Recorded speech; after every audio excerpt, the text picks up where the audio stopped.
उसके मुकाबले में उतनी समझ आपकी विकसित नहीं हो पाएगी। बहुत से लोग आप में से ऐसे होंगे, कोई बात नहीं यार, तरीका तो बताओ, 7 दिन में हमें तो सिर्फ पास होना है, ठीक है। तो उनके लिए तो बहुत जरूरी होने वाली है आज की वीडियो कि 7 दिनों में सिर्फ आप पास हो सकते हो। अगर आप लोग 120, 130 प्लस, 140 प्लस की सोच रहे हो तो ये आपके नहीं आ सकते 7 दिनों के अंदर। इसके लिए आपको कई महीने की तैयारी करनी पड़ेगी। हाँ, सीटेट का एग्जाम सिर्फ आप पास हो सकते हो 7 दिनों में, लेकिन अगर आप लोग 120, 30, 40 सोच रहे हो तो वो नहीं आने के। आप पास हो सकते हो, 100 के आसपास तक भी आप लोग ला सकते हो, ठीक है। 7 दिन से मतलब नहीं है मुझे मतलब है इन 49 घंटे से, ठीक है। ये 49 घंटे कीमती होते हैं, क्योंकि मान लीजिए आप लोग महीना भर 1 महीना पढ़ रहे हो, डेली के 2 घंटे भी पढ़ रहे हो तो भी क्या बात होगी, 60 घंटे पढ़ोगे। लेकिन यहाँ पर सिर्फ आप लोग 7 दिन में 49 घंटे पढ़ोगे, तो 49 घंटे आपको देने हैं और आप लोग देखना फिर सीटेट का एग्जाम आपका पास होगा या नहीं होगा, ठीक है। खुद आप लोगों को फील हो जाएगा। अब देखिए, पहले दिन आपको क्या काम करना है। सबसे पहले दिन अपने 7 घंटे आपको कहां पर यूज करने हैं। सबसे पहले यूज करना है आपको 7 घंटे, आपको मेरी मैराथन वीडियो देखनी है, संपूर्ण पेडागोजी मैराथन के ये वाली वीडियो मैंने यूट्यूब पर बनाई हुई है। क्योंकि जो आपका सीटेट का एग्जाम होता है उसमें लगभग यानी कि लगभग आपकी 50% तक पूछी जाती है, आपकी क्या पेडागोजी आपके एग्जाम में पूछी जाती है 50% तक। उसके अलावा दूसरे नंबर पर देखनी है आपको ये हिंदी की मैराथन वीडियो देखनी है, ठीक है। ये हिंदी की मैराथन वीडियो देखनी है जिनके पास लैंग्वेज फर्स्ट के अंदर हिंदी है, इसको आप लोग देखना, ये भी लगभग 2 घंटे के करीब है। और तीसरे नंबर पर वीडियो देखनी है जिन बच्चों की सेकंड लैंग्वेज मान लीजिए किसी की संस्कृत है या फिर किसी की इंग्लिश है, फिर इन वाली वीडियो को देखना। तो दूसरे दिन में आपको क्या करना है, दूसरे दिन में आपको प्रैक्टिस करनी है।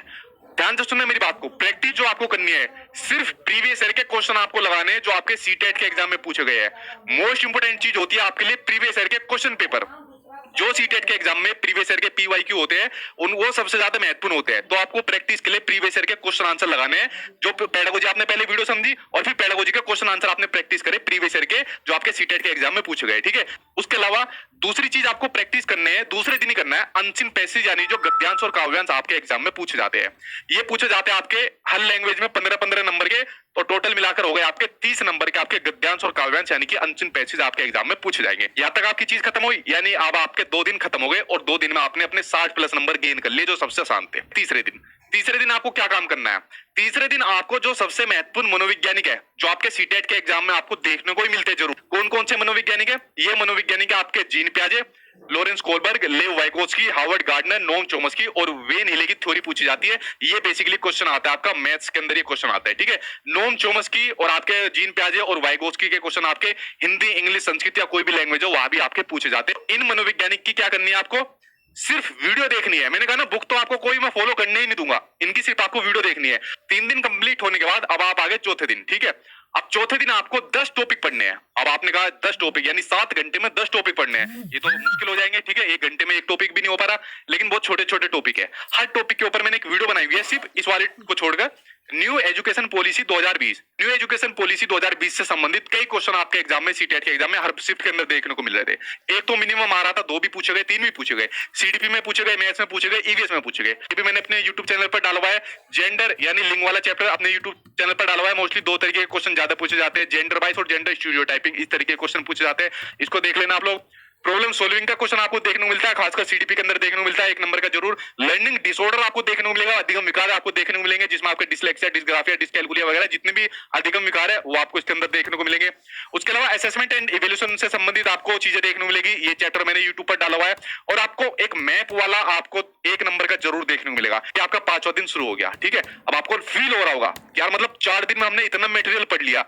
4 दिन काउंट मत करो, घंटे काउंट करो। जो आप लोग 49 घंटे पढ़ने वाले हो वो बड़े कीमती है, ठीक है। 7 दिन मत देखो, 49 घंटे आप लोग देखो। अब आप लोग 5वें दिन में आ गए, तो 5वें दिन में आपको क्या पढ़ना है, 5वें दिन में पढ़नी है आपको एनसीईआरटी पढ़नी है। क्या पढ़नी है, एनसीईआरटी।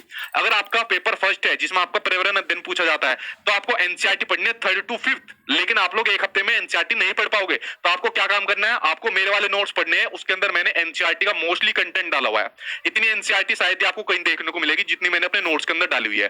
तो उसको आप लोग 1 दिन में 7 घंटे में बहुत आराम से पढ़ सकते हो, समझ सकते हो और याद कर सकते हो।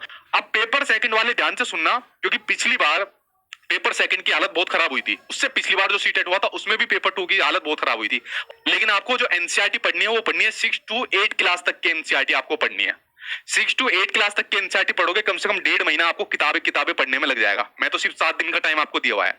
तो सिंपल सा एक काम करना है, जो मेरे वाले नोट्स है उसमें आपको पेपर 2 के भी आपको मिल जाएंगे, तो उसमें आपको एनसीईआरटी मिल जाएगी 6 to 8 क्लास तक की, वो आपको पढ़। अब 6ठे दिन आपको क्या पढ़नी है, 6ठे दिन आपको पढ़नी है मैथ्स। अब ये कहूंगा कि मैथ्स को आप लोग छोड़ सकते हो, क्यों, मैंने पहले ही कहा भाई क्योंकि मैं सिर्फ 5 मिनट के अंदर आपको पास होने की टेक्निक बता रहा हूँ। मैं आपको 120, 30, 40 नंबर की टेक्निक नहीं बता रहा।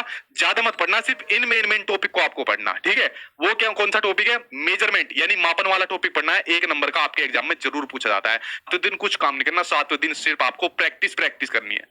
क्योंकि 6 दिन में जो चीज आपको पढ़नी चाहिए वो आपने पढ़ी, उन 6 के 6 की आपने प्रैक्टिस भी करी। अब 7वें दिन आपको प्रैक्टिस करनी है, जो जो चीजें मैंने आपको बताई है उन सभी की आपको प्रैक्टिस करनी है। और सबसे खास बात क्या, प्रैक्टिस सिर्फ आपको ऑनलाइन करनी है। क्यों? सीटेट का पेपर आपका इस बार ऑनलाइन हुआ था और आगे भी पेपर क्या होगा, ऑनलाइन आपका पेपर होगा। तो प्रैक्टिस भी आपको ऑनलाइन ही करनी